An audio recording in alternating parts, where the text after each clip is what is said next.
Yes, guys, welcome. It's another episode of Fight Talk Live. It's Danny Glover. It's October Red. It's Base the Kid. You know where it is. How you doing today? What's going on, ladies and gentlemen? What's going on? What's going on? Yeah, I feel like it's funeral settings for me. I think I'm gonna fling these dark glasses back on that I had on last night when I was crying on my stream after Okay. Dillian got totaled in 1 minute 59 seconds. Oh dear. Well, talk to us about it, man. We'll get into everything else afterwards. Talk to us. How did everything? Because I know that you obviously have got inside track with the camp. So what's the mood? What is the mood? I thought everything was Chris, but obviously everything weren't Chris. The one thing I will say, and I'm not like as I clocked it, and I said it on my live. I said, look at Dillian's Bambi legs as he was walking to the ring. Because he walked solo, didn't he? He took ages to come out, and then he was walking to the ring, and I said, "Oh, look at his Bambi legs again." And I started laughing. Um, Ironic, because obviously the rumor is there's something wrong with him, but injured, rumor, fact, whatever it is, it's time for a serious conversation with the team. And it hurts me to say that because I'm a big like Dillian White fan, and he's going to do what he wants to do in it. I don't care if he retires, comebacks, and has 10 fights, whatever. But after yesterday, whatever it was, it's time to sit down and have that convo. Yeah. All right. So I got a couple of things I want to say, but I think some of it I'm gonna wait until I'm actually just directly on my weekend wrap because I still need some time to process some thoughts. That being said, like, I don't think it's a secret. Everyone knows that I've been a very big Dillian White supporter from about 2013, 2014 onwards. Mm. From before the ban, I'd heard about him, and then obviously when he came back from that first ban with UCAD. So I've always been invested, and I am a person, win, lose or draw. I just like the story, and like it's funny. I even used to challenge my dad. My dad used to dislike him. I was like, no, no, no. Like you got to understand the journey. He's like, yeah, no, there's something about him. Just don't like the way he goes on. Don't. And then I understood it, but then he started to take to him a bit more. We just like, okay, he's just not gonna. I just don't think he's ever going to get to where he needs to be. And of all the people, he's had that hard run. He didn't get the right opportunities when he was supposed to have them. He, was messed about by WBC. He's messed about in other places. But I'm not going to sugarcoat and act like a lot of that wasn't also his own doing. Like no one told him to be fighting the Oscar Rivases and the Povetkins and people that are all 6 foot and 6'1" when all the champions were 6'5", 6'6", 6'7". I said from day dot that made no sense, and even Dean was on a couple interviews saying, "Yeah, I don't know if I would have taken these fights. They're these short guys, all the champions are taller." So there's a lot of things there where moves were made for the money. They were made for the pay per view. Sort of I guess those pay per view buys, and whether or not that paid off in the end, who knows? I mean, I'm sure that on the money side of things is all good, but on the career side, it is what it is. Last night was bad. Mm. Now, first things first, we can all clearly see. I saw it from when it actually started, but even on the replays, you can quite clearly see that he did get hit in the back of the head, like Oh. right sort of the top of the back, so right down on that fleshy part, compression down on the spine. So everything, so you can tell the equilibrium just sort of shattered Gone. from there. You could clearly see it, and it wasn't something that Moses did illegally or Mm-mm-mm. he could have got disqualified for, because ultimately it was Dillian that dipped down Y- to allow that to happen. But yes, back of the head was back of the head, and from there it was crisis settings. Then it's funny because I thought there was another one that came in, and then I thought, oh, that's the one that took him down. It's only on the replay where you see the little short right hook that came in to the jaw, which is what actually sent him down onto the floor. Trying to get up, mm. um, yeah, it's a little stumble similar to what he did with Tyson Fury, and it gets waved off, and he's majorly protesting. He wants to carry on. True warrior, like no, there's no quit, there's no question in the heart. But um, yeah, it's just Moses is just that good. Now look, Dillian isn't what he used to be. That's fair, but Moses is just he. At the moment, there's three things we're all waiting to see for Moses. Can he take a shot? Can he go the distance? And can he adjust on the fly if the game plan and sticking to the game plan ain't working? Well, the talent that he's got at the moment, I feel like it's going to be a very long time before we find out any of those Correct. things. There are a few people that I think can definitely take him to those levels, but I also think that those few people he will not be put in the ring with for right now, especially being as close as he is to an actual a potential title shot. Mm. Especially if Turkey keeps screaming that he wants to see him versus Alexander Usyk. Um, the rest of the event was pretty good. I didn't like the order of the way it was. We'll Same. talk about that in a little bit. Um, but yeah, just it is the end of an era. You've got Anthony Joshua looking to fight Jake Paul, so I'm not saying he's cashing up, but he's definitely checked out of the world title scene because you don't go back to world title shots after that, if we're being fair. You've got Dillian, who's now just been taken out in one round by still who you would call a prospect. Let's be honest, or a fringe contender. Um, you know, you got Derek Chisora, who's got one fight left, and is now being the most strategic he's ever been in his career. Fury's retired. Wilder's basically on a semi-retirement tour. Um, yeah, I guess it's time for the new crop to come in. I will leave the thoughts there for the moment. I may come back to some other stuff later on, but yeah, that's kind of how I've taken last night. Yeah, it was very surprising about Mm. what happened. I have noticed that Dillian for quite a few years he has walked quite unstable, but I've always put that down to I know he's spoken Actually openly being about shot in the leg. being shot in the leg, so you can see the balance has not been good for many years, even when he used to throw certain hooks and spin 90 Mm. degrees and sometimes 360. Um, he got himself into great shape, but unfortunately, it looked like he was more built for show than built to go in for this fight. As Bay said, he did dip down and got caught towards the back of the head by his own doing, but it just seemed that everything he got hit with hurt from the straight left to the body.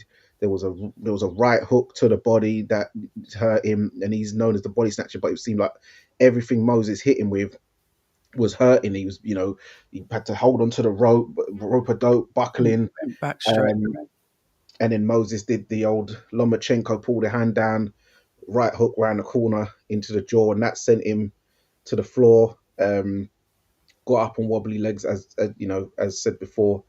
He the mind was willing, but the body was not, unfortunately.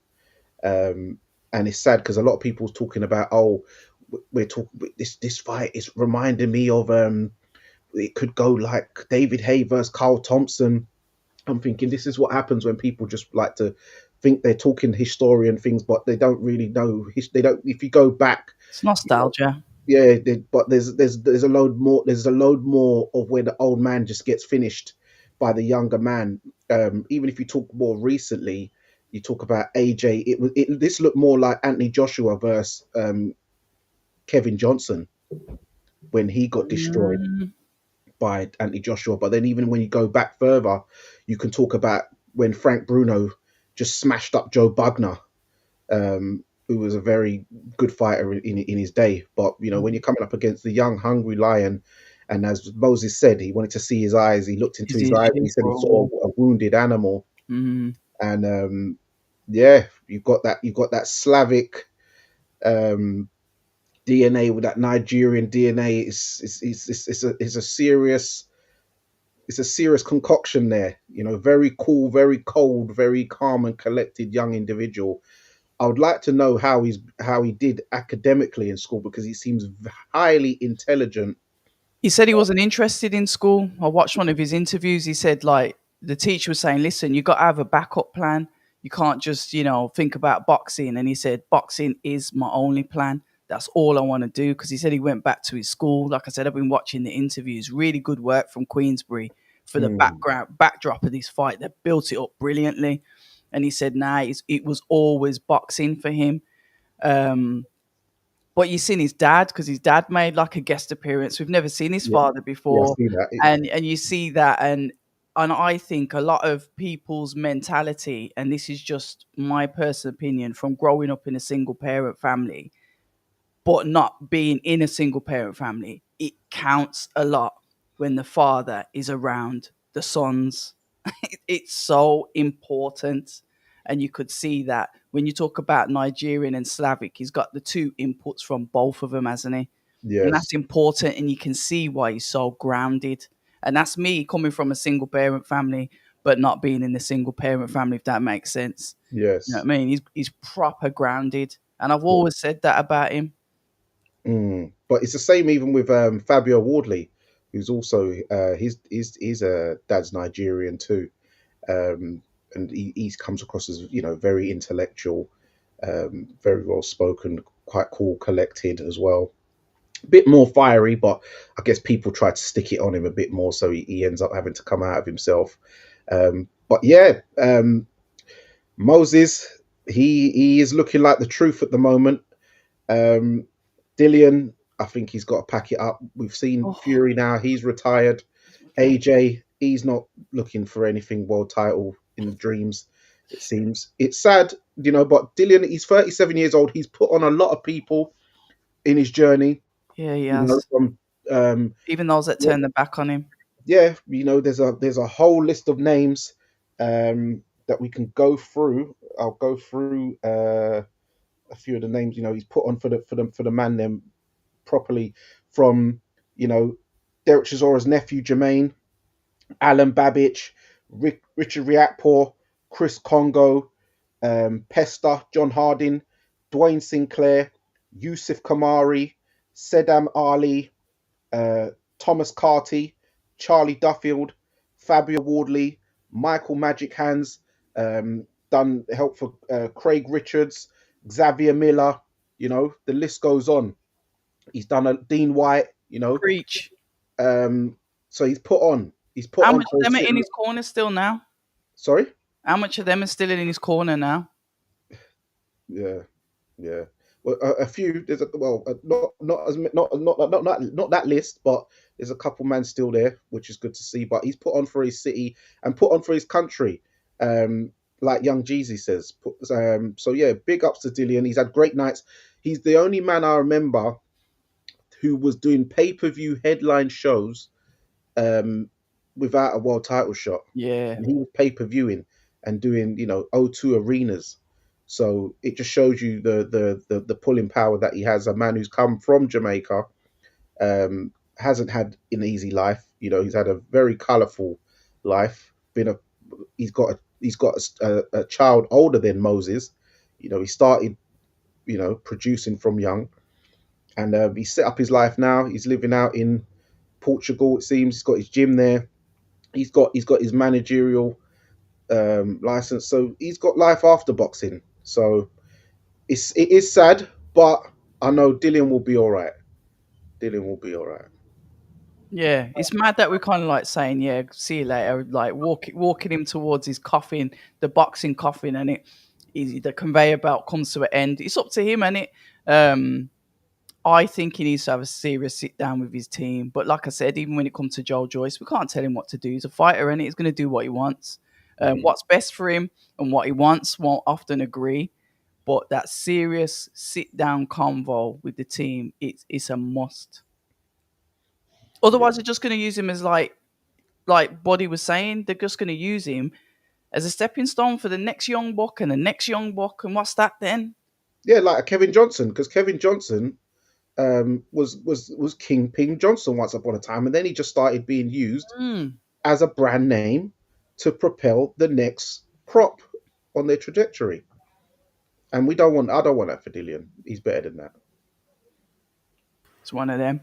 Good fight though, and shout out to Moses because I tell you something, he's skilled and he's brave and he's courageous and he believes in himself and he's got the right attitude.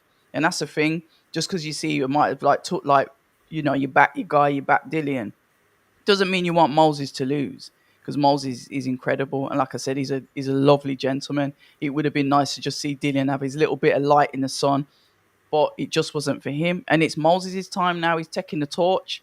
It's going to be a steep incline for him moving forward because obviously I'm sure we're going to get on to discuss who he should fight next. I don't want to hear about Usyk, but it's a steep incline for him because now it's like, all right, you've done that. So what are you going to do next? Mm. Red, I know that you had some dialogue or was looking to have some dialogue with Dillian's team after the fight. I just want to know one thing. Mm? Did Buddy give him the cigar? I haven't spoke to Buddy yet, but I have asked the question. Okay, Yeah, because I think it's time. yeah. And that's the thought that went through my head. That serious sit down conversation. Yeah, the cigar talk.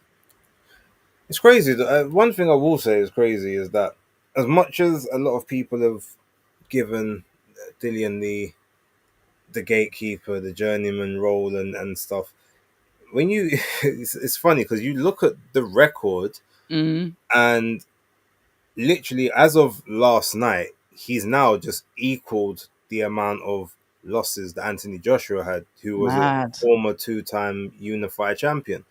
He's got less losses on his record than a lot of guys who are still supposedly contenders in the game. Eric Zora being one, yeah. Well, I don't even know about Derek. Derek's not a contender. He's a perennial overviewer. Like, You know what I mean, though. He's yeah, mandatory for the IBF, so yeah. yeah, but just it's people like that. And obviously, before yesterday, he had the same amount or less losses on his record than some people who are still in those top spots. So Mm, it just goes to show you like how good number one promotion can be, or just maybe if you're the guy that's in the right fit, has the right true. look, has the right connections, you can be recycled and you can be wheeled about. um but yeah, look, it's like I said, I've got some other things that I wanna say, but I'm gonna save them till later. um I still don't know if I agree with yesterday being a pay-per-view as such, but obviously I was happy to pay for it because of some of the people and some of the stuff that's on there. The let's talk about who Moses fight first, then we can talk about the order of the card and how we all felt that. So whoever wants to start that. Do you want to go, Danny? Yeah. Well, I saw an interview straight after where I saw Moses was talking about Jermaine Franklin. That's who I think would be good Oh, due to getting rounds because that seems to be the talking point now. yeah. Where are you going to get the rounds from? Because you do need them as you got because eventually, like any big puncher or destructive fighter, you will come up against someone who can take your shots, as Moses has gone points twice already in the past. So there is someone who will be able to take his shots eventually. Um, and Someone's been checking my tweets. You know what? You just clocked my face, didn't you? Because I'm sure we spoke about him going in against Jermaine Franklin already, maybe about 7 months ago.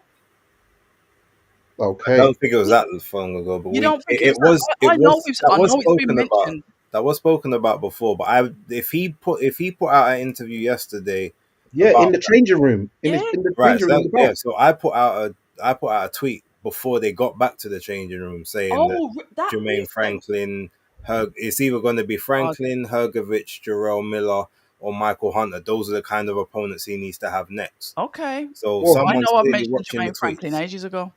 well, he did. Yeah, he said Jermaine Franklin. He said Hergovich. Yeah. He said he said somebody else. I forgot the other name. It wasn't Michael Hunter though, but he did say Jermaine Franklin, Yeah. Hergovich, um, and he mentioned one or two other names. But I thought Jermaine Franklin, because he's shown a very good chin, um, in when he's been over in the UK. So yeah, if basically you put that out there, someone's definitely been looking at But your if it's tweet. that recent, Yeah, so that's some serious going. But it's mad to think with him. He's only 20 years old. There's clubs that I work at outdoors and that where I'd still actually have to turn him away because it'd be over 21s. Hmm. But yeah, that wouldn't be a nice experience if he got upset. um, shout out to Karma in the chat. She said Franklin's just posted he's looking for tall sparring partners. So interesting take on that, Karma. And Murad Arawak's put Grand Rising guys. I don't know about Franklin, but I reckon Atuma versus Anderson. I don't think so. I don't think that's a great matchup. I think Moses smokes him. Yeah, that's. I think that's a fight for maybe 5 years time. Due to their age, it'd be better If further down the Anderson is line. still about, Yeah, if he's still about. But yeah, Yeah. Hmm. what do you think, October? Who do you think he should fight? I like Parker. I know it's a mad leap again, and I'm not rushing him, but I do like the Parker fight. I definitely like the Hergovich fight, and I've got no issues with Jermaine Franklin because Jermaine Franklin's as tough as hell. But the inactivity again, I'd rather, in an ideal world, even though there's no one like really 20 years old with the skill base of him, he needs to be fighting somebody that's younger and fresher, therefore faster. Because at the moment, his CV, his resume is full of a lot older guys because he's a baby. But we Yeah, need to probably bring down the age a little bit of experience, because it doesn't matter how fit you are as an older person. And I can say this, I'm quite fit for an older person, but I haven't got the speed that I had when I was 20. You do age, and boxing ages you more rapid. It's like dog years with boxing. So I'd like him to fight somebody that's slightly more younger and fresher. So the competition is, I'm not saying there would be necessarily competition, but it's a bit more level based on the youth. mm, So Franklin, inactivity, older.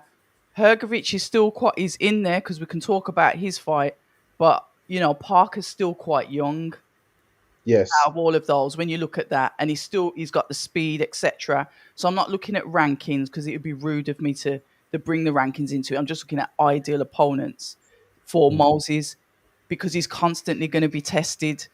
I know he's a good fighter, and I'm not going to sit here and say, oh well, Dylan was finished. Course you no, that was still a credible opponent. I said it on my live yesterday, Danny and Base, that did Mike Tyson fight the equivalent to a Dillian White when he was going into fight number 13? He didn't. And somebody brought up the fight that he had in the chat and said, no, it wasn't the equivalent to Dillian White. So Dillian White was still a step up. And coincidentally, Frank Warren said that the exact same words as me after at the post-fight conversation he was having with Ade. He said, yeah, I saw that. we did blah, blah. And I'm thinking, raw.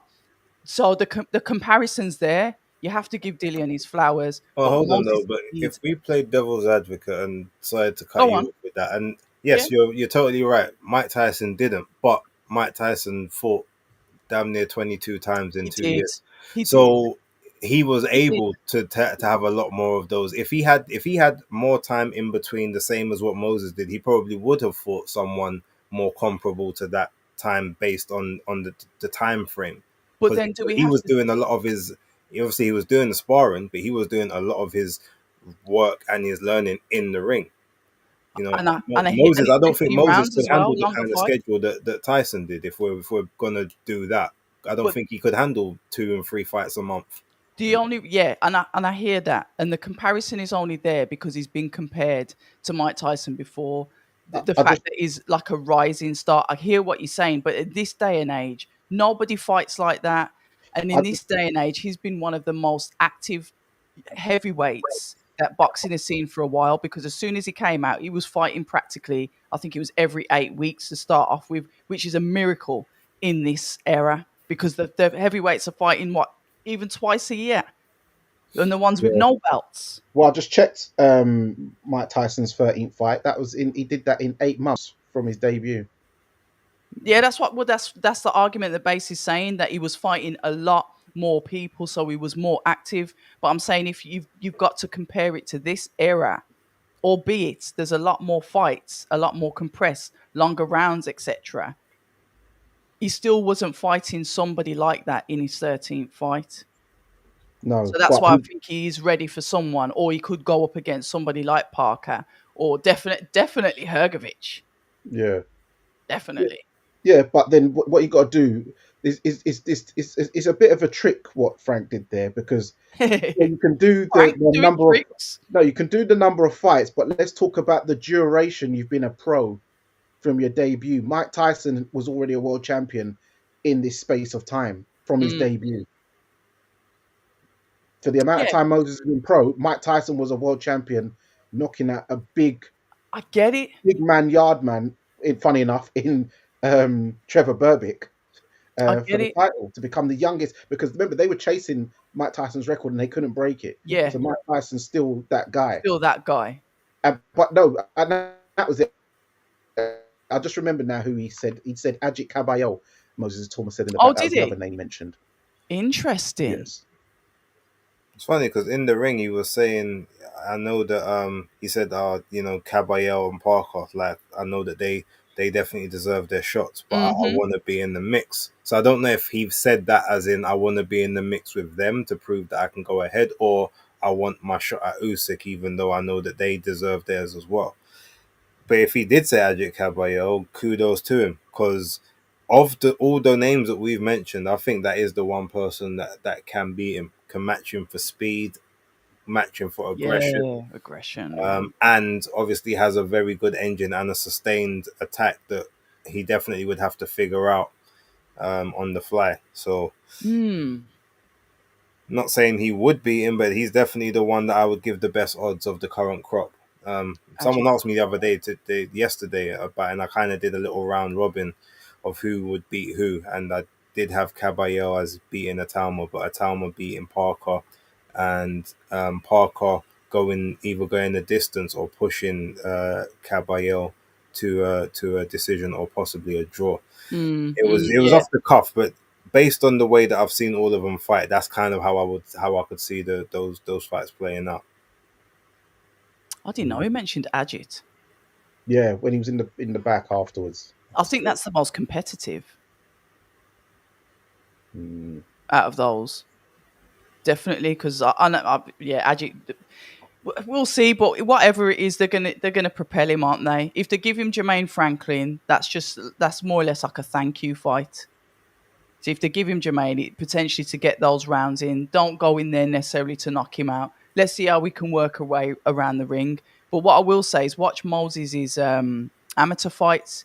He's aggressive, he's cocky, and we've not really seen what the full capabilities of him in the pro game. It was there. It was already embedded in him when he was an amateur.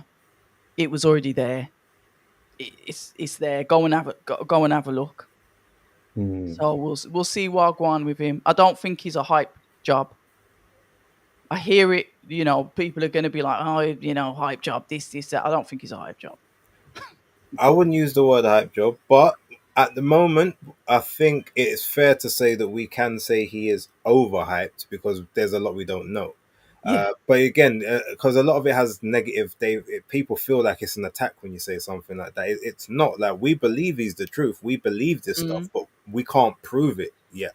And I think that's where we do say overhyped, because everything is the next Mike Tyson. He is the future. He's the heir apparent, and there's still so many questions to answer.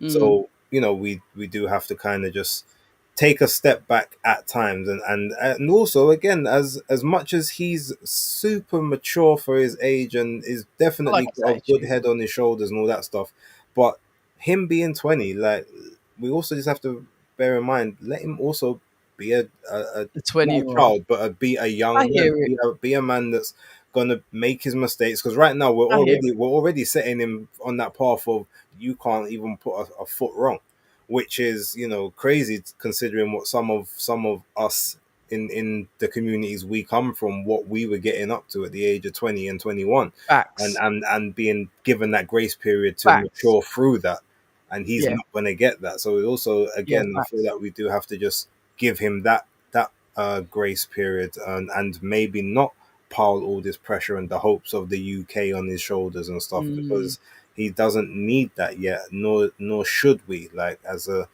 just as you know, I don't want to go on the ramble of as a community and as a people, but Nah, but you're right though. you know what it is. Yeah, we do. Mm.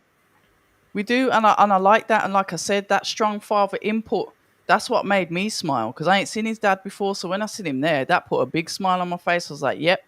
When you got that solid pops around you, you're laughing. I never had that. Do you know what I mean? I know I'm a bit crazy because of that, because I should have had that.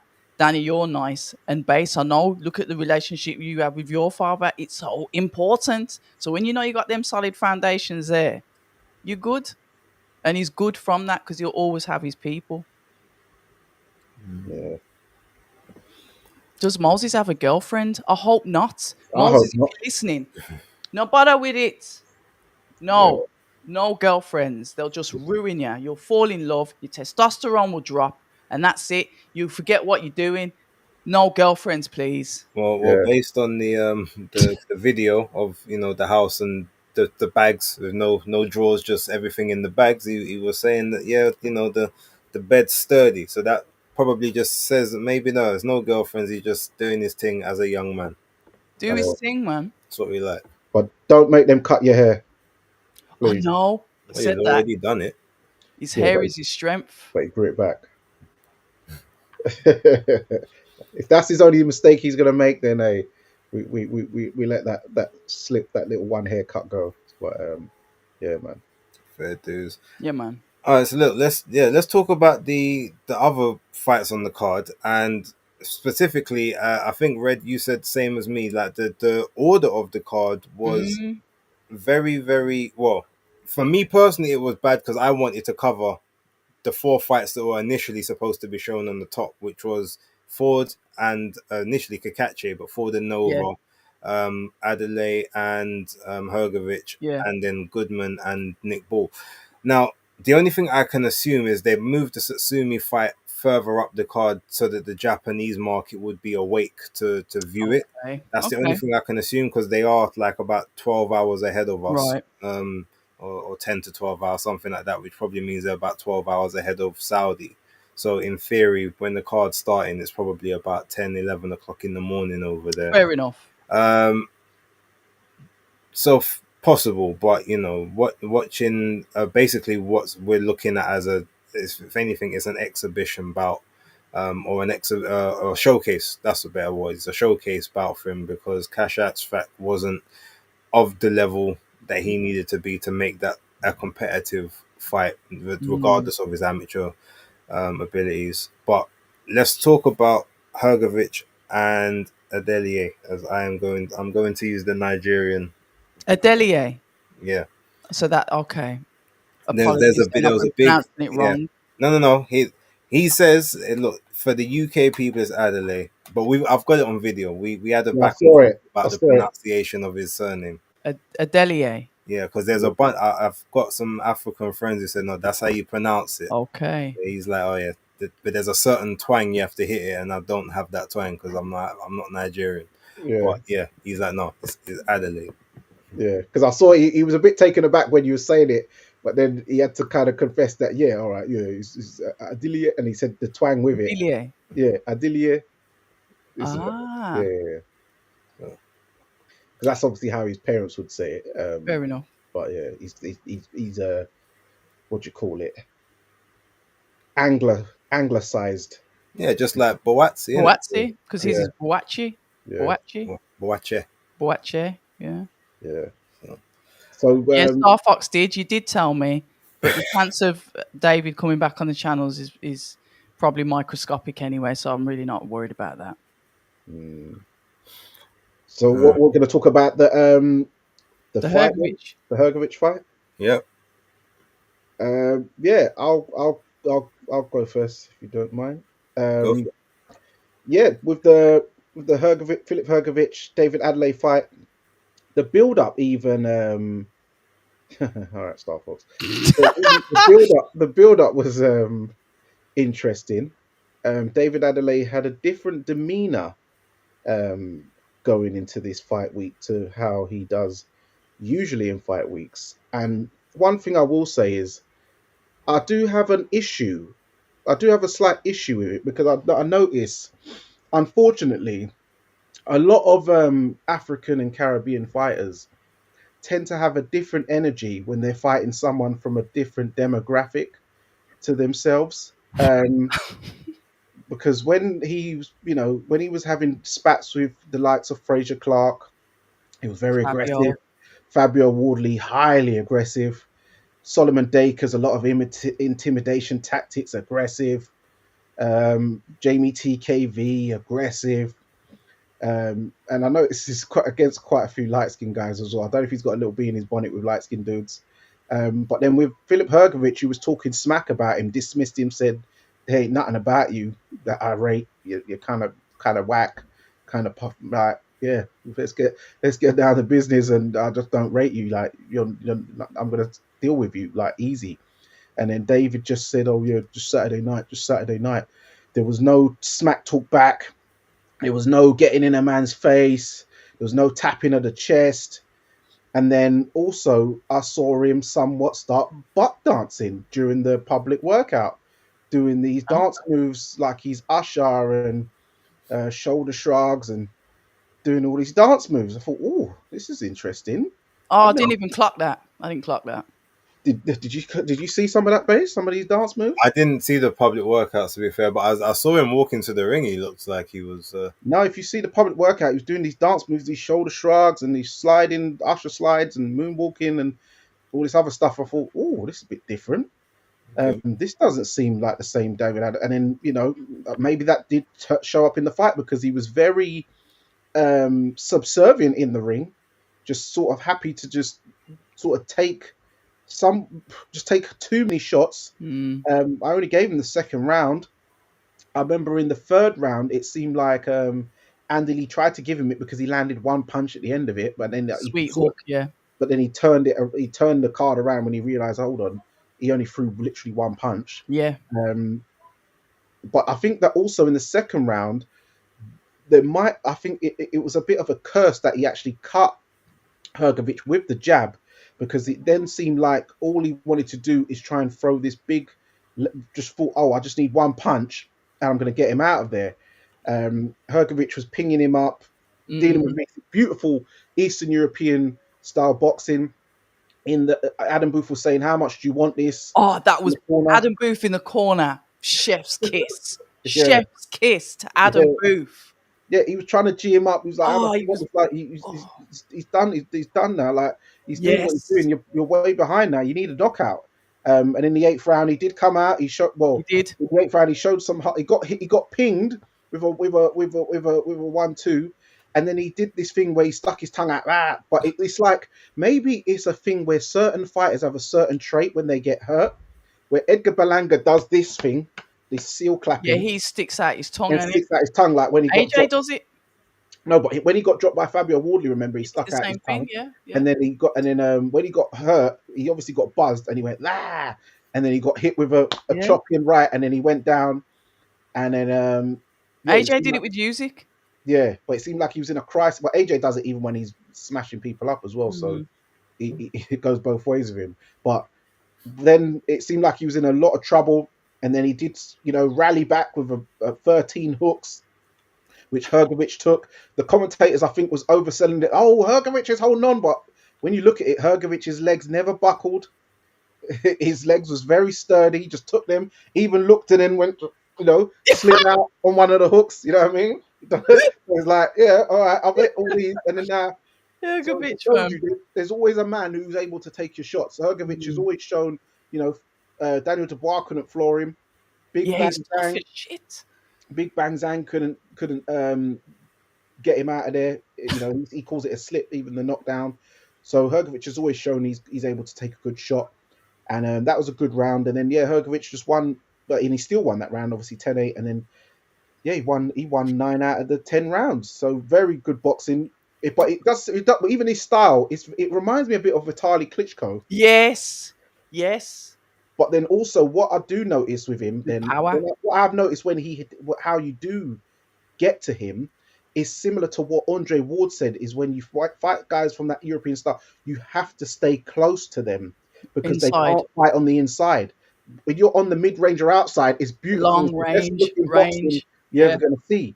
the Um, bibble, the yeah, long and that's what arms. Remember, that's what Daniel Dubois did. He just had to move to him because from the outside he was getting pinged about. But once he just started boring in, Mm-hmm. that's when he finally started having his success. And that's what David Adelaide couldn't do, unfortunately. Couldn't get on the inside, couldn't work away, and he was just on the mid to outside, and he was getting caught with hooks, body shots. Every shot in the book, it just looked like He was getting poetry. classes. Just getting outclassed, poetry motion. But it just shows you also, this is why I say amateur boxing is very, very important when it's about the development. And the class shown Hergovich has been in there with all the top guys around that circuit, Yep. and it showed in there the experience, the skill level. It was all on show, and obviously the engine. People say, "No, we didn't know about Hergovich's engine." He's always had a good output, and it showed in there tonight. David Adelaide, I don't know if he's pumping too much weights. I know Josh Kelly looks like he's pumping up as well, so they might need to lay off the weights because that's what's probably slowing him down, fading his gas tank because he was breathing heavy and he didn't even put much output in there. Because he was missing shots, that's why. Yeah, he was throwing one hit wonders when they weren't landing. He was But loading up. yeah, but it's just the Adam Booth, the fighters have always had an engine problem. If you go from David Hay to George Oh. Groves, they've always had an engine issue in that gym, and so he needs. I don't know if he needs some. I don't even know if they've got a strength and conditioner coach in there. Even if they do, it probably isn't a good one because the engine has always been an issue in the Adam Booth That is setup. interesting. I never clocked that. Yeah, if you go through all I will now. there, it's Yeah. been an issue. I'd just like to say, apart from obviously the main event, I called every single fight exactly did. as it played out. You So, did. yeah, look, I guess what we found out before the fight is, I don't know if this is actually full news, but I think Ade said it on one of his videos, so shout out to him if it was him. But they, like Hergovich and Adelier, weren't actually supposed to be each other's opponents. They both had separate opponents who pulled out of fights, and so No. who declined or were supposed to fight and didn't. And then that's how the two of them ended up being put together, which makes sense because if you look at it in general, that doesn't seem like the kind of fight either person, well, David especially, should take. But yeah, that's apparently what happened. So they was due to fight other people, and they and both people fell out, so they ended up fighting each other. Who? Do you know who, Base? I don't. I can find out, but I don't Please. know That's interesting. at this time. But I'll find out because I only heard this information like yesterday. I think it was late as well after their Well, fight. So Were Did they have Adelaide meant to specific camps, though, didn't they? weren't They did Adelaide have meant to specific- rematch TKV? yeah, but no, but that's different. He was offered. Someone was offered a fight apparently on this card, Yeah. and then that fight got turned down. Like the person, because remember they were doing the TKV thing because it got ordered by the British board, Yeah. and then they got offered to come on the card, and they said, yeah, "Well, we're going to do that instead." And then apparently there was another opponent that they was pitched, and they said yes, and then that fell through for whatever reason, and then they ended up fighting Hergovich. So Mm-hmm. That is really interesting. I didn't know that at all, but they did have full camps, right? yeah, they from the moment To fight it. from they had camps based on the previous, and then they was coming into camp as this fight was announced. Okay. So they both had at least 8 weeks apiece. And yeah, because Hergovich was, he's even said he just took a month. No, he said he took like 2 or 3 weeks Yep. after the Joyce fight, and then basically went straight back into camp because he had kind of been given a date, which was what he had said. So I do like him under Abel Sanchez, though. yeah, Yeah, he's looking good. He's looking good. I did like that because the only thing I'd say is like because he looked in better shape. He looked like he actually got up for this fight. So it's interesting to know that you said, well, actually, 3 weeks after the Joyce fight, he was already starting to get conditioned again. So it's obviously paid off because he's looked sluggish in fights before, and I think since his father's passed away, he just hasn't been that El Animal that we were used to. But it seems as if he's coming back into himself, and it's nice to see that Abel had that good work with. Is it Muhammad Al Kalal? The first chap that was with Mohammed Gallagher? Alapel. Yeah, I do apologise. Sorry. He had that success where he got his knockout, and then I says, "Well, Hergovich is with him. Is it going to carry on with this knockout streak?" And obviously, he got to knock down David. But sorry, yeah, sorry. No, I mean, I think part of the reason he was coming in sluggish for the majority of those fights outside of his dad was You're just going to that say short notice? no, not even short notice, is because I just think he believed he was just leagues above each person. Ah, ego. Obviously, with the Dubois one, he said he shouldn't even really have been in the fight Mm, because he had there was he suffered an injury partway through camp, or he came into the camp with an injury, but thought, oh well, I've handled this guy before, I can get it done. But he said my conditioning wasn't great, but I just thought I'd be able to get him out of there yeah, early, which I mean I think everyone did after the first 3 or 4 rounds. But then he said, "Yeah, my illness, my injury, I just ran out of gas, yeah. and then I realized I can't do that again." So that's what he said. He's been taking it serious since then. Yeah. Interesting. I did like the fight. I thought it was I did think it was a good fight. We saw David show heart. I do agree with everything that Danny says. I think he's got different energy towards different people. A couple of people have reiterated it in the chat. The telephone Selective badness. Yeah, the telephone voice is real. So yeah, that's fine. But parking that to one side and looking at the fight itself, David Adelaide used a really good jab.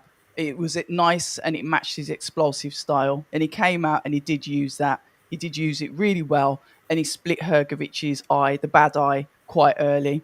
So we've still got to go on and give Hergovich the credit of fighting basically all those rounds, the whole fight with one eye, because that was swollen. And I'm telling you, it was barely open.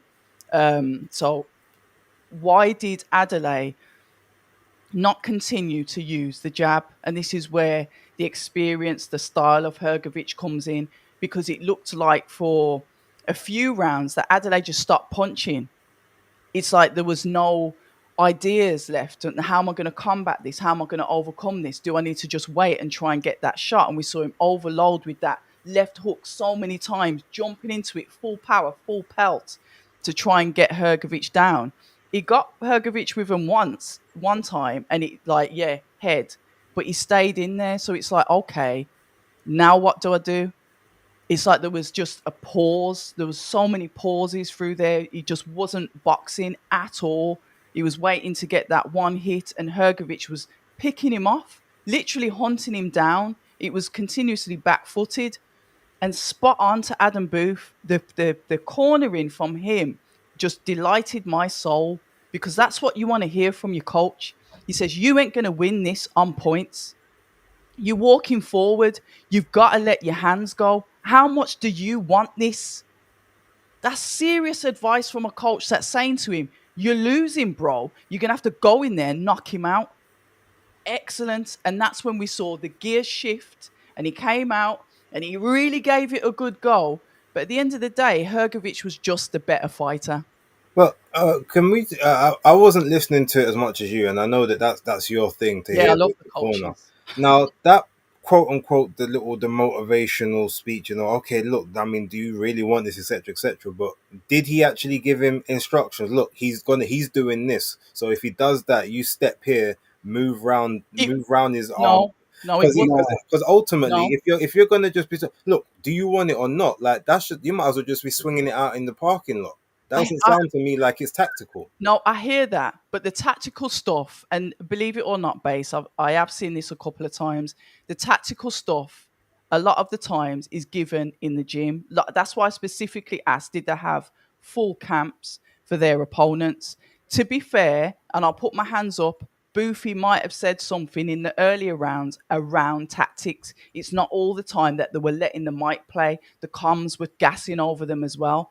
But the only reason why that stood out to me, it's because it was that pull your socks up moment. Adam could have given him technical advice, but that bit didn't catch my ears, or like I said, the comms was talking over it. But that was what counted, because that's the only goddamn thing that David listened to. Because there was moments in that fight when I was thinking, is he going to hit him or what? What is he doing? Too many pauses. He's not filling the gaps. Hit first, try and score some points, and there was none of that there. But David Hart won't question that, Yeah. cannot question that. However, he's just got to, we just want to see you box, just get down, just get back to boxing, that's it.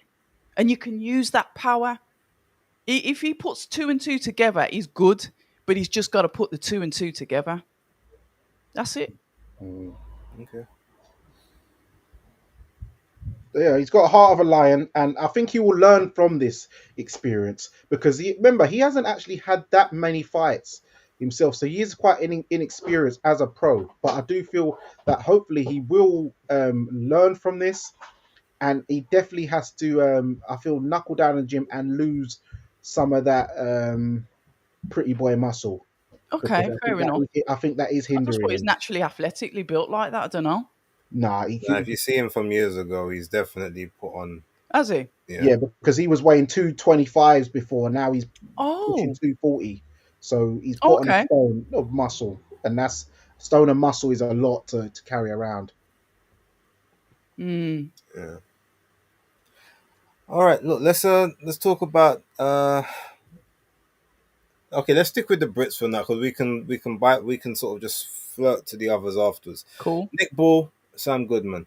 Um, I will say it's the same thing I've been saying the last couple of weeks. Yep. I just want Nick Ball to face someone in his actual weight division for a change. That's the only thing I'm asking for. I don't think that's a big stretch. Either do that, unify a belt, or face one of the contenders at 126. Because constantly bringing up people from 122, 118 is starting to get a bit tiresome. I understand probably part of the reason they're doing that is because those people will likely be a similar height to him, or Mm-hmm. like not too much taller, because he unfortunately is short and stocky and he can't make those weights, but he is very disadvantaged at the 126 division in terms of height and reach. I get it, but that's the life you chose. So fight the people that are up there, especially that you have the belt, not just this like the caretaking and just looking after the belt, hoping that Inoue will pick you if he decides to go up to 126, which he hasn't even said that he's going to do. Mm-hmm. So yeah, I would just say, please don't have your career just riding around the fact that possibly a new way fight is in your future. Like, build your own legacy, which is what I want to see. That being said, it was a good fight against Sam Goodman. I wasn't scoring it like round for round. I was watching it. Obviously, I was keeping kind of a mental score, but I didn't, put it down and say, okay, he won this round, he won that round, etc., etc. But there is three scores that I believe I could agree with if I had heard them. 116, 112, Sam Goodman. 115, 113, Sam Goodman. Or 114, 114, a draw. I knew that Nick Ball would win the fight on points, and so I don't mind the 115, 113 to Nick Ball, because there were some of those rounds, yes, he's very busy, nothing's actually landing, but he's being the aggressor, he's walking forward, etc., etc. But looking at it, the 115, 113, like I said, no problems with it, but him getting a 117, 111 and a 118, 110 scorecard just tells you that those must have been written in the back before he even made his ring walk. There was no way that number one, I mean, Sam Goodman was too quick for him. Those first four rounds, like, Nick Ball could barely land a punch. He barely Yeah, landed true, anything clean. He true, was getting his head popped off with jabs, and he was actually true. getting walked back to the ropes. Yes. He's supposed to be the little short, stocky, big judo guy, and he's actually getting bullied by Sam Goodman, which I was Yeah. shocked by. I did not expect that. He did get into it a bit further on down the fight when Goodman started to slow his feet a little bit, started to hold his feet, maybe trying to, he didn't want to move as much and drain his energy. But like I said, I can see there's a couple rounds early where, yeah, you can maybe give them to Ball if you're, doing not so much home cooking, but you're favouring the champion. Fair enough. As much as I don't agree with the scorecards, and I think Goodman deserved to probably get the nod.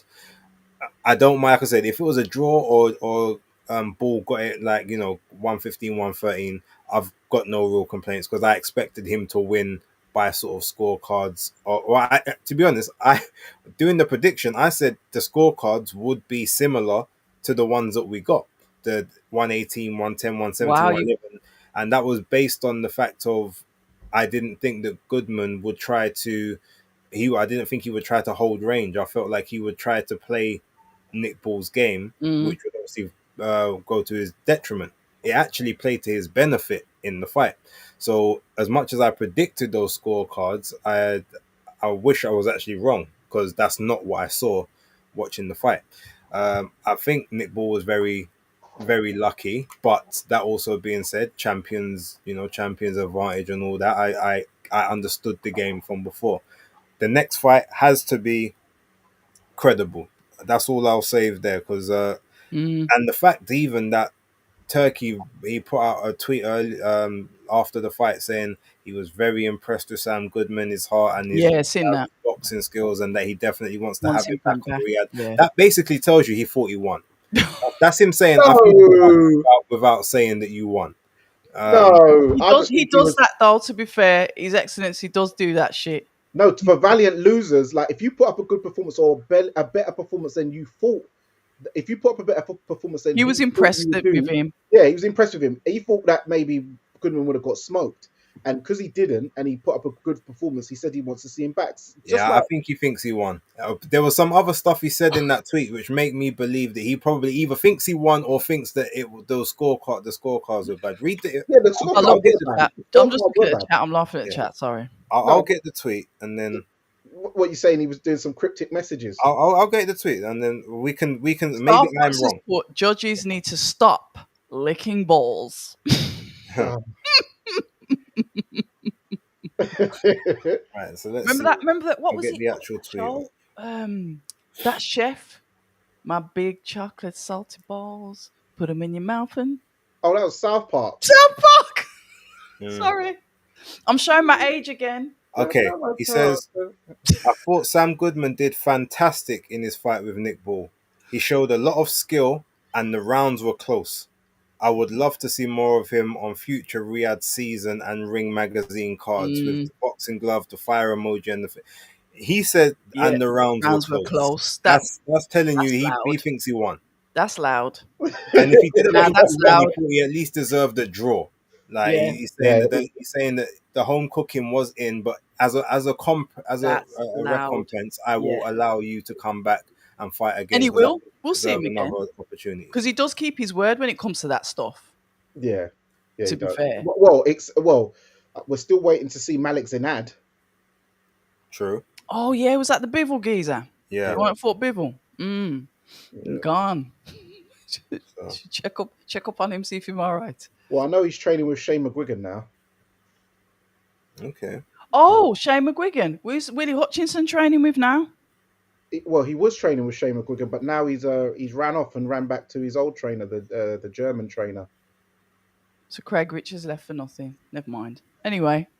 Yeah, he didn't even get a fight out of Willie. So all that training for nothing. I guess so. So there you go. So yeah, here I come with love and not hatred. October, your thoughts on the fight, please. I agree with what you said, Base. I thought, because I didn't know much about this Goodman, it was the guys in the chat that were saying this is his first fight outside of Australia. I did look at his stats. He's had more fights, 2 years older. So I said I was going to watch it. No, he's 2 years younger. 2 years younger, apologies. He's 26, isn't he? Mm-hmm. I'm going to watch it and just see how it goes. And straight away I said, boxing brain. He's got boxing brain. He's finding his range. And he was just literally popping the head off Nick Ball, like you said, for the first few rounds. Nick Ball was running into him, missing him, running into the ropes. You know, it was really, really messy to start off with. And then obviously a bit later on, Nick started to find his way. But that Goodman was in that fight, countering, aggressive counters as well. We saw the damage that was done to Nick Ball's face at the end of it. By the end of it, solid fighter. You know me, because it's a close fight. I can't do the judging. I just can't.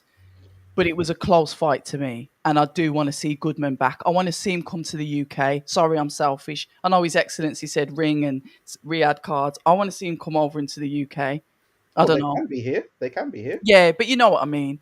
I like the kid. He's definitely. I've got my eyes on him now. Didn't know who he was before, but talk about putting them on a platform so we know who they are now, and If that's the benefit for those if cards. you want to see some good fights from him, Yeah, watch his fight against TJ Dehaney and watch his fight against Rais Salim.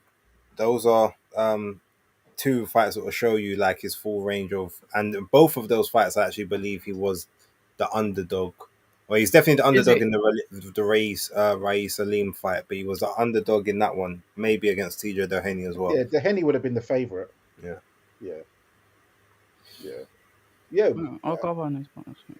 yeah. My opinion on the fight. I thought Nick Ball would win, but I, I I remember when it first got signed, I thought Nick Ball would stop him.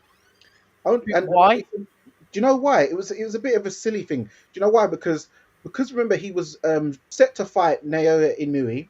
Yeah. I'm just thinking, yeah, Inouye's going to smoke him, and then he pulled out twice with the cuts. I'm thinking, this guy, this brother, he's moving a bit flaky. Even though they was legit cuts, but I just something was telling me he's just moving. I just said flaky, and I Mm-hmm. just thought, yeah, Nick Ball's just gonna rough him up, batter him, stop him. And then as the fight got closer, I thought, all right, maybe it might be points. But either way, I just thought it would be, yeah, that Ball would dominate the fight, basically. And that was further from the truth than I could imagine. Because, as you said, the early rounds, Sam Goodman was getting his work off, pinging, outboxing Nick Ball. And Nick Ball is my favourite British fighter. But he was getting outboxed, similar to like what was happening when Nick Ball fought. Was it the Vargas brother, the tall Yeah, the brother? long one that kept Yeah, on falling on Vargas. the floor. Yeah, him. So it's like similar to like that. Mm. As you know, as the fight got to like the middle rounds and stuff, then Balls started getting, finally getting close, putting clusters of punches together, using nice uppercuts in there, leaning like down at an angle and firing these uppercuts off and getting his cluster of hooks off. Never hurting Mm. Mm. Sam Goodman ever, but just using the work rate and stuff like that to get off his shots. Um, I agree that, yeah, 115, 113, or at real best push 116, 112. But there is no way there was no 117, 113, no 118, no 117, 111, 118, 110. So Yeah, you're trying to give Sam Goodman 2 rounds. Come I, on. yeah. I sat there and I was like, I know I don't judge, but this sounds a little bit wide. Yeah, Nick Ball's my guy, but come on, you didn't win you didn't win 10 rounds. Come on. So, but I know that maybe some of it is a bit not home cooking, but I know that Britain was really pushing. Oh, he's our only world champion left. He's our only one. So I know I get that, it. yeah. So it's like they're hanging on to survival mode of being in the Male world champion. We've got to male put that champion. in. Well, well, well we know. You're going to get people upset. He's Sorry, not the only British world champion, is he? yes, sorry, male world champions. So they're really hanging their hat on that. So they really needed that one. But yeah, it was a lot. It was a lot closer than their cards was. I'd say Nick Ball just scraped over the line. I'd give 115, 113 personally. But yeah, he's not ready for Noe Nui or Nakatani, who is moving up as well. Funny Junto. enough, Junto. But yeah, Nick Ball, man, well done. Still world champion, doing bits. Yeah, congrats. Congratulations. Okay, so let's skip over Satsumi and Ashfaq. Just he goes to 8-0, 5 KOs. Congratulations. Keep on the trajectory. We'll see how he moves forward. Everyone happy with that? Yes. All right, let's talk about Ray Ford and Abraham Nova. Again, a fight that I predicted exactly the way it played out. That it would feel and look like both guys' hardest fights to date, but Mm, Ray Ford, so it would just have the sort of that extra, just the extra quality. I feel like Nova's kind of about here if you're looking at level, yeah. and then Ford's kind of about there, and it will show. Um, and I felt that for Nova, the best chances of him being able to win the fight or upset would have been to try to stick behind the jab and make Ray Ford have to try to lunge in to Mm, catch him, because obviously he's much shorter, and with a lower center of gravity, and obviously a shorter reach.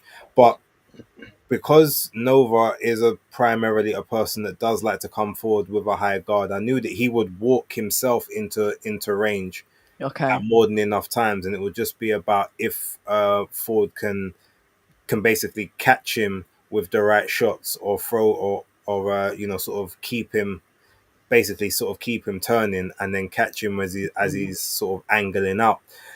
But I did say that Nova's got a. I said he's got a beard on him, and I wasn't talking about the blonde mess. He actually can tell. He can hold a shot. He's very good fighter, very durable. And I felt that unless he got hit on the blind side, that he doesn't see coming, which a couple of times he did, to be fair, but they were short arcing shots rather than fully talked in.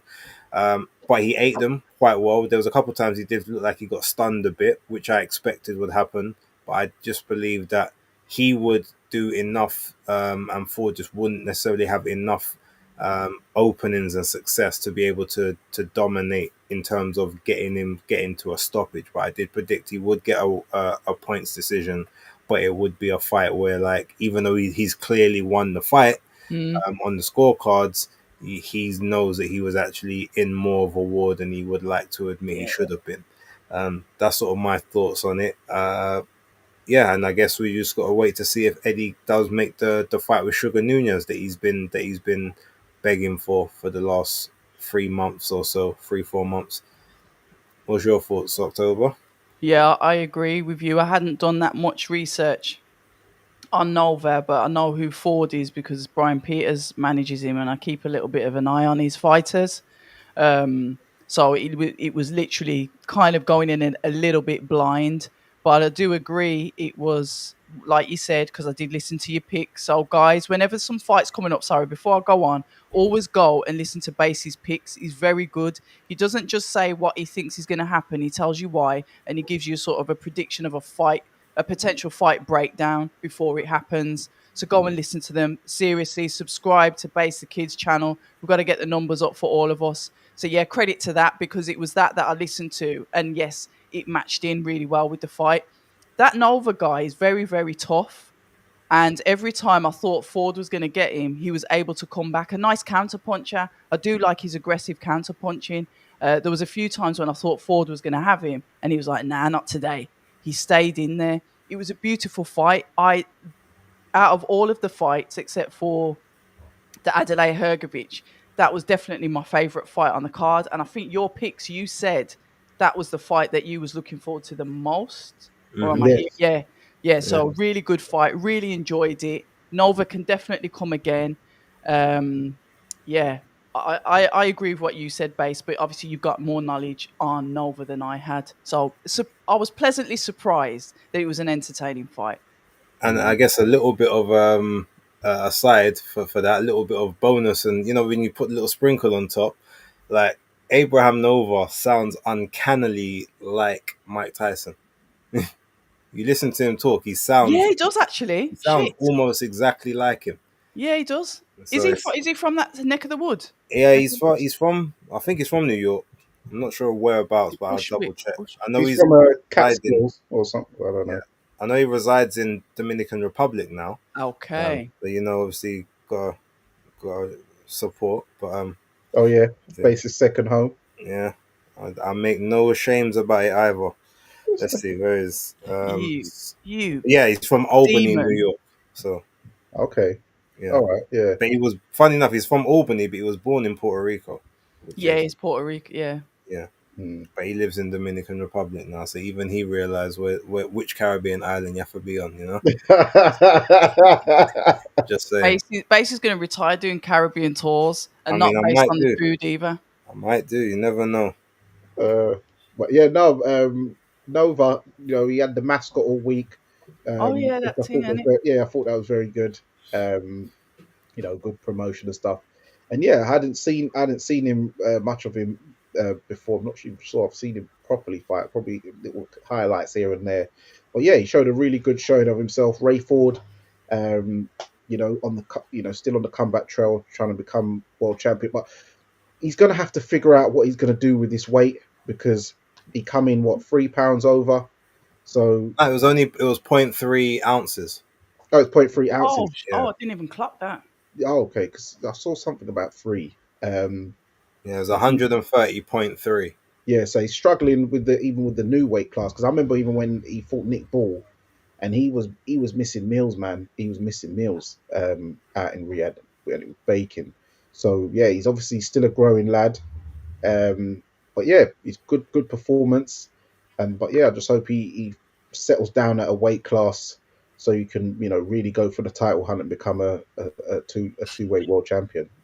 One thing I'll say, I don't want to assume that this one he had trouble making the weight.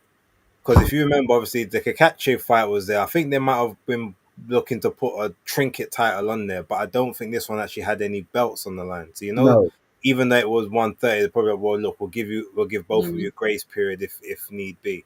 So I will reserve judgment on that part until the next fight Okay. to decide whether okay, so you actually are struggling or you're ill disciplined or whatever. But I think this might have just been a case of it's a new opponent for you guys. There's not anything there. It's just a fight on the card. You've been moved down the ranking on the card. I don't know if that happened before or after he didn't hit 130 pounds, but Yeah. you're just thinking, and you know what? Cool. You guys are on the prelims now.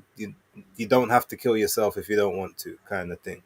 Mm, So I'll wait till the next one to see because he fought 4 months ago in April and he Mm. was under 130. So I don't think he just all of a sudden now Okay. struggled 4 months later. mm. Was he fighting in his home country? Yeah, he was fighting in There he was could fighting be, at Atlantic City. He was on and the Boots yeah, Ennis undercard. yeah, could be the whole week. The fine dining. There could be all little different bits linked into there. So base is right. Let's see what goes on moving forward. It'd be too harsh to judge that now. Mm. Yeah, fair enough. Right, so yeah, Danny. that's pretty much that. Look, Mohamed Alakel got his knockout. Congrats to him. Um, that's pretty much that in terms of the Mm. card. Do we have any other terms of business to discuss? Whoever wants to open the floor. Yes. So Du-du-du-du-du. yeah, get your cameras ready, ladies and gentlemen. Yeah, word in. I've word on the canvas is that Daniel Dubois has now parted ways with Don Charles. We know that earlier this week that Kieran Farrell, he said he handed in his notice. He's parted ways.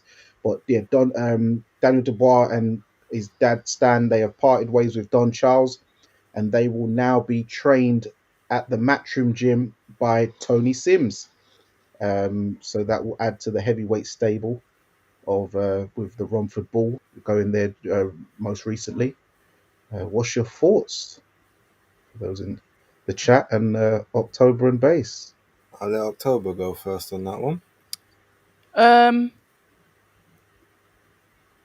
when I saw Sam Jones coming in as an advisor, I knew that Don Charles was going to go. I'll just Mm, say that. I just knew that changes often begat changes. So, yeah, that was inevitable.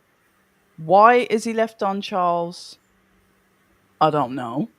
Only he can answer that question, and good luck with getting that out of either of them. And will Tony Sims make any difference? Obviously, Tony Sims arguably had Anthony Joshua, so we know what he's capable of. But Anthony Joshua isn't Daniel Dubois. Daniel Dubois isn't Anthony Joshua. And with Daniel Dubois, you're not just training Daniel Dubois, are you? You've got the father there with a heavy input, heavy presence around that. Mark Tibbs, I think, had a couple of weeks of it and said, no, I can't deal with this. See you later. Rather than drowning him with some water in the corner. Obviously, he ends up going. I think he went to Shane McGuigan, similar kind of thing. But Caroline stayed. Dubois went. A little bit of a pattern here. And then he goes to the beloved, open, warm arms of Don Charles that just accepts everybody and asks no questions. He gets him to a good stage in his career. Yes, you can argue that the belt was given to him. He was like a paper champion to start off with, a gift from Usyk to only take it back at a later date. However, he did defend it quite well under the tutorage of Don Charles to beat Anthony Joshua in the fashion that he did beat him. So it begs a question: why has he left? He's lost to Usyk, a phenom, somebody that will go down in Guinness Book of Records, the golden era of boxing, who the fighters were, somebody that will hear his name for years to come, just like we hear the likes of Muhammad Ali, Mike Tyson, Jack Johnson, Joe Louis, and all of those other names in between. What's the benefit of changing trainers? Only time will tell. But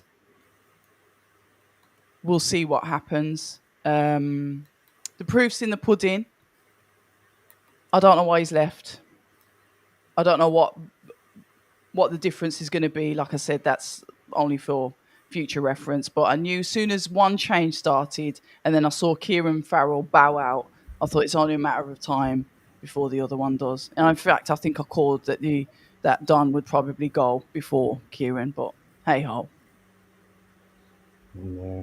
that's my honest opinion. Base? I mean, I'm not surprised. Oh yeah, No, because I look. One thing we know about I'm putting my feet up now. I've got to get comfortable for this answer. well, one thing we know about Spencer Fearon, he basically had this assumption from about a year ago, from before the AJ fight, really, that ultimately he didn't think that Stan liked Don, and that ultimately he was looking to get rid of him from before. What do we always see? As soon as someone takes a loss, usually the trainer's the person Yeah. that gets the blame. Yeah, there But is that pattern. we've seen from even in the build up to the fight, with Don's in the back trying to g up Daniel's nudging him in the rib, get out the way, never giving him credit in the interviews, always talking about his dad and the True. team and all of that stuff. Don basically always trying to look like the big friend at the side of the Oh dance, trying my to God, get in the big picture. friend. That's what it's always kind of seemed like. I He's just know. there. He's Yeah. one of the man them that you have on the periphery. He's always there. He's harmless, so you let him hang around, but he tries to get in the shot just so that that he's with the cool kids. That's kind of the vibe that they've made Don give Yeah. off, which You're is not lying. unfortunate You're not lying. because he's not like he deserves a bit more than that. But that being said, he has made a rod for his own back on several occasions, doing his little revenge tours after the AJ fight and everything. And all you guys that that wrote us off or said that I shouldn't be in this position. Well, how do you feel now? And all of these things. Like, so when you put that kind of energy out in the universe, as he likes to say, you be careful because it comes back to you. The same way that he was putting out in the universe that Usyk was the greatest actor ever and that he was a cheat and he didn't believe in the real God and who do you like pray to and all that sort of stuff. Like, that negative energy, because that's not positive energy you're putting out there, that's very negative to another man questioning their belief system when they haven't really given you any reason to do so, considering that the one thing you're calling him a cheat about, it was the referee's decision to allow the guy to do what he did. It wasn't him. He 5 minutes. didn't con anyone. As soon as he went down, the referee called it as low immediately before even assessing the situation. So all of that stuff, it just seemed like okay there, and then George trying to poke at the same thing and all of this stuff, you could just tell it seemed like they was creating unnecessary animosity and unnecessary chaos in that in the ring, in the fight, in the build up. And we all know one thing that I guess everyone would know, Frank especially, is if you don't get Usyk the first time, it's very hard to get him the second time. He Mhm. always seems to step up. And Mm. now, not only does he seem to step up and he has data, and okay, we might be a bit more positive and stuff in our mindset, but now he's also, I don't want to say angry in the sense that, oh, he's fighting on emotion, but now he's angry. Now he's pissed off. Like you've come in the ring when he wants to Yeah. When talk he's about one, his yeah. children and his family and his father and being away from them, and you're just ruining the interview to the point where he said, Frank, where are you? Please, His Excellency, make this fight. That should alone tell you there, okay, so you've done messed up. So you've got all that, your preparations weren't right. You had the gathering the first time, and now you had a party the second time, which Don wasn't at. So imagine you're supposed to be the guy's trainer, and you ain't even invited to the party. Mm. All of that tells you that anything that, as soon as it went wrong, they was looking for the scapegoat, and you've been made the scapegoat, and you was going to be made the scapegoat. So he tried to tuck his tail and go on all the platforms and try to speak softly and basically walk back everything he said, but the damage was already there, and they was already looking for a reason to get rid of you because they didn't rate you to begin with, which is abhorrent, to be honest. But you, like I said, you made a rod for your own back. As Yeah, soon as it went wrong, you were going to catch the brunt of it, and unfortunately, that's just the way it is. Sometimes you have that, sometimes you do have the African Caribbean dynamics and the little rivalries and the little hee-hees and kikis. It could have all been part of that as well. Maybe they just culturally they also didn't didn't align. feel like they aligned in that sense. Mm. Like, skin, as people say, not all skin folk is kinfolk, because not all religion, not all cultures, not all beliefs are the same. So it could have been a multitude of things, but I just was not shocked that it was. I thought it would happen. I'm surprised it took what, 3 weeks, 4 weeks to officially happen. But obviously, I guess they thought, oh, because everyone's gonna say, oh, we're gonna get rid of him, we're gonna get rid of him. So they tried to wait. Don't Hold do it it out a straight little away, bit. so that it Mm. softens the blow, and you don't get as much backlash on it, which is probably the tactic. But yeah, I knew it was going to happen, so I'm not surprised. I'm surprised that he's in the matchroom gym. I don't know Yeah. how much of a benefit that will be for him. But No. that also being said, if he's in the matchroom gym, does that maybe mean that the contract with Frank might be up and he might be looking to move over to? Because you don't just go to the matchroom to go to a Yeah, rival that's promoter's odd, isn't it? head Yeah, gym, and you're I not looking presumed he to was going to sign go to for that Jamie promoter. Moore. Especially with Sam Jones, he does a lot of his business with Matchroom. yeah, Saying there's a Yeah, I lot hear to it. make you Nah, I hear think it. otherwise. So we'll wait and see. yeah. Also, funny enough, off the back of that, what makes me wonder as well is because I don't know if you saw the interview with Frank Warren recently, where he said, "Yeah, I need to sit down, I need to talk with Daniel I because." was just about to say that. Yeah, he goes. I need. So it He ain't sounds like happy. there's something going on where he needs to have a word because something's got like he's not Uncle happy with Frank's like, something. yo, what's going on behind my back? Yeah, that's what it sounds. He's like, I need to sit down and have a word with him. Like, and Shout out the to way he Uncle said Frank. that is like, yeah, something's going on. So I don't know what's happening. How long he's got left on the Queensbury contract, etc. I don't know, but It's a fair point. it is odd. Even with the link up with Sam Jones. Remember, Sam Jones was gunning him when he was fighting Joe Joyce. That's what I'm And saying. Uppish behaviour. now all of a sudden he's on his team. Is like, whoa, this is a bit funny, ain't it? He did But the same thing with Regis Progre and Jack Catterall. Remember, Progre played out the tape. So yeah, my man's known for doing that. yeah, he's a He's known. python. He's a He's python, known. proper python. But Mm. um, we've gone. Remember, Daniel. He started off with Martin Bowers. He did, Even when he yeah. left Martin Bowers and went with Tibbs and stuff. Martin Bowers was still his manager, still had that managerial True. contract. Martin Bowers, he don't play no games. And then yeah, he went to Shane McGuigan. And from what I do know, the dad is looking to take a step back with Tony Sims because Tony Sims don't play that family's meddling.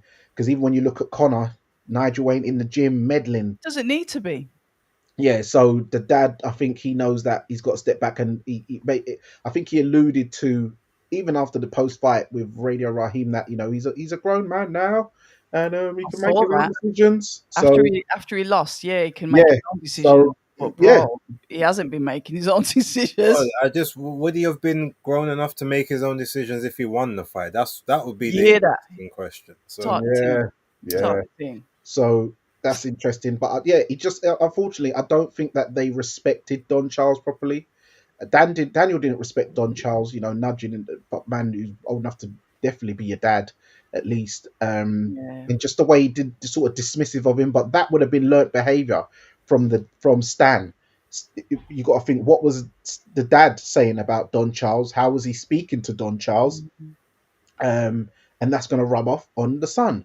So when that breakdown happens, you do need to then find someone who you're going to respect, because you need someone in the corner you're going to respect to respond properly, rather than have your dad running over every minute, banging on the canvas, raising his blood pressure. So But yeah, he does listen to his dad, though. yeah, he does, but you need a coach, because his dad, You do need a coach. his dad's not a boxer. He's not boxed. Unless he applies for his coaching license. I don't think he has any interest in that. But one thing I will say, if it is something where, well, with Frank Warren, what I will say is Frank Warren, I would not advise leaving Frank Warren, because Correct. he's made you, I don't Phenomenal amount of money. money. I don't like to do the pocket watching. Shout out Maestro, but he has made Daniel a load of cash. Like, brought him on the comeback trail when he's failed. With the Rebuilt him? one, yeah, he's rebuilt him how many times? Even when we're going back to David Adelaide, David Adelaide has made a very good living for the limited skills he's had. Because remember, he made 500k when he fought Fabio Wardley for the British title in that Riyadh season. I'm sure he made a decent amount, a half decent amount last night as well. If he's made even the same, that's £1 million. Then he's had other fights. So David Adelaide's made it. So Frank Warren is very good at positioning people, getting you good fights, good money, making you have a life after boxing. So yeah, I would advise Daniel and team to stay with Queensbury. Yes. But if you do sign with Matchroom, you're still on the zone, I guess. Or Frank might still have some kind of side deal with Eddie. I hope that's not the case. You're making me get a bit nervous now. Base has gone and put ideas into my head. No, but I thought it as well when I found out, because I thought a bit, because I know with Matchroom, when you're in the gym, you usually are with the promotional company, because all the fighters there are all Matchroom fighters. That's why it's called the Matchroom Gym. Oh, don't even mess around now. Even when you go, because remember, the trainers are going to be Bobby Sims and John Ryder, all the Jimmy Sains, George Liddard, Ramla Ali, Craig Richards, Conor Benn. Ramla Ali's back in there. No, Yeah. she left now. Oh, she was there. She's not there now. Well, after that last fight, she left. She was there before that fight. She's got someone else now. She's because she's with John Ryder, innit? Yeah. John Ryder's out of that gym. Yeah, she's in there. I've seen her recently. She's still in there. Maisie Rose. But yeah, Tony Sims. He's had heavyweights in the past, as we know, with Anthony Joshua, Dempsey McKean, Jordan Thompson, who's building back up, and then obviously the Romford Bull, Johnny Fisher. Now done a swapsies, Jordan for Daniel. Nah, I don't want to hear this. I'm not. Oh wow! I'm not playing these games with you. He's still with Queensbury. Okay. What are you saying? Usher trading places? Okay. Oh, just seen the video you sent me of my man dancing as well. Yeah, peak. Yeah, come on. Yeah, but yeah, wow, Jordan and thinking, yeah, mad. I didn't even think of that, but interesting. Base, you're all starting rubbish. Well, okay. Then I say. If he ends up with Matchroom now, you're gonna have to clip this. Yeah, you're gonna have to clip it. I'd rather he stay where he is, because I'm one of these. Don't bite the hand that feeds you, innit? I'm old school like that. Hansel and Gretel. I'm just old school like that. Like when people, like, it doesn't matter which promoter it is. If they've helped you, if they've built you, don't bite the hand. I understand it's not all love and happiness. It's tough. It's rough. You'll argue. You might not get on, but they've fed you. Yeah, and that's leaving two fathers, because, well, 3 or 2, because Frank sees Daniel as like a son, Don sees him like a son. Nah, man, that ain't happening. He's still there, man. But when Frank says about this meeting, that's when the alarm bells went in my head, because he was sort of like saying, "Oh, I need to have a meeting with the whole team." Yeah, that's what he said. You know what I mean? Yeah, never mind just Daniel, the whole team. And I thought, oh, Daddy's Daddy's calling his kids back to the yard. Yeah, he summons him Serious. them. Oh man. If that happens, you're gonna have to clip this. I hope you're wrong. Yeah. Please. I hope this Stradamus pick is not right. My blood pressure ain't ready for that. Good grief. But you know what? We will find out because there's a press conference this week, and I think Frank Warren's got to show up in Manchester anyway.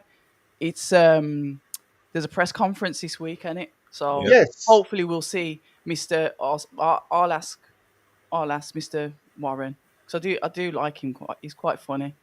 I'll ask him, and if he like just bans me from all interviews, then I'll know I've provoked him. But yeah, Nah, he likes you. He'll just go off on one. he is cool. He is cool. Frank's cool, man. He's funny. I do like him. But yeah, what a bombshell! It's not even the fact that he's left Don Charles. The bombshell is he potentially leaving his promoter? That's the bombshell. Well, How many Sam Jones fighters work with Frank Warren? Not that many compared to Matt. There's a couple, but not as many. There is a okay. There's a couple, but there's in terms of the percentages, they mostly go to Matchroom. And there's no other fighter in Matchroom Gym except for Matchroom Fighters, right? Yeah, there's no. I guess Ramla technically she's an MVP now, but there's no one that's not on the Matchroom roster in that gym that I'm aware of.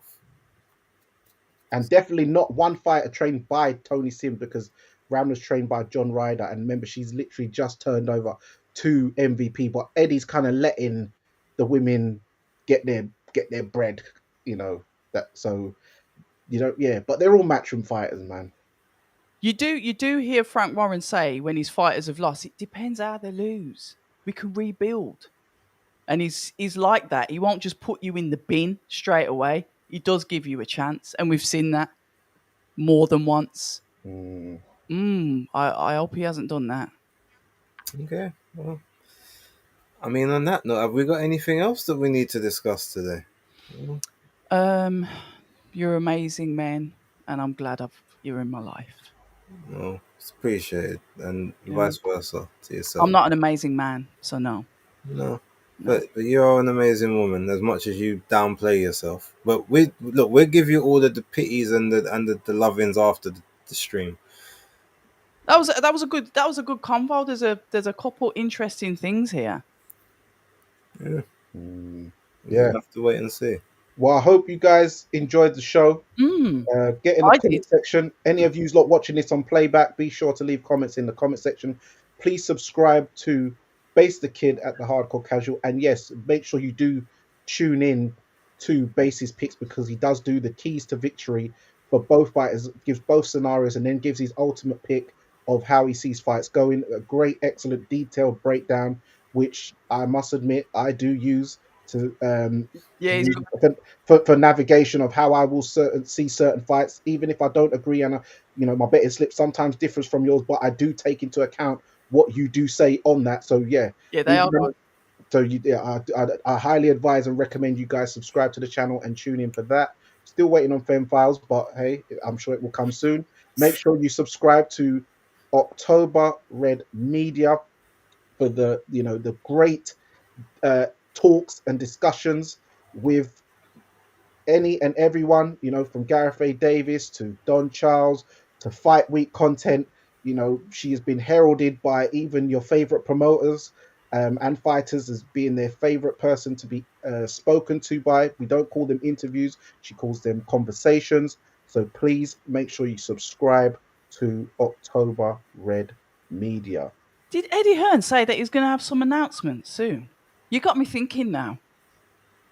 Did he say he's got some announcements coming up? I haven't heard that. Okay. Yeah. Homework. Yes. And be sure to subscribe to Fight Fan TV Live for all that random stuff. I'll pop up here and there. There's no set schedule, but subscribe, like, and hope you enjoy it. Check out the Lucas Rohrig interview from the Neutral Corner, most recently out. You will learn a lot about him, and I'm sure you will enjoy that. And please follow his journey. He's black? He's back out on TM14. No, he's black. Oh yeah, he's black. Yeah, he's black. He's He's, black. he's IC3. It's one drop rule. Didn't know. Yeah, so we know now, and he's back out on the 27th of September on the TM14 card at York Yeah. Hall. So yeah, get your tickets from him also. When are we back? What's going on in the next couple of weeks? Well, right now August is the it's the off season for boxing. So I know I see a few people making videos of, oh, there's no boxing and what's going on. I'm like, this happens every year. August is the off season because promoters need annual leave too. Yeah, fair enough. And they've got so- kids and everyone goes on holiday. Yeah. Yeah. There's no point making all that money. You can't even go and sip some pina coladas. So August is always the off season, just so you got people. Yeah, October's hotting up though. Yeah, September and October. Well, from Best September it's month. hotting back up, and October, November. October's on fire. Joshua Boaz is back Yeah, on an app with his third promoter in a row, Queensbury. I can't wait to speak to Josh. yeah. But yeah, He's running through them. Anything else? He's out here in these promoter streets. Come on. That's all you. There you have it. It's another episode of Fight Talk Live. It's Danny Glover. It's October Red. It's Base the Kid. And remember, guys, persistence beats resistance. You know where it is.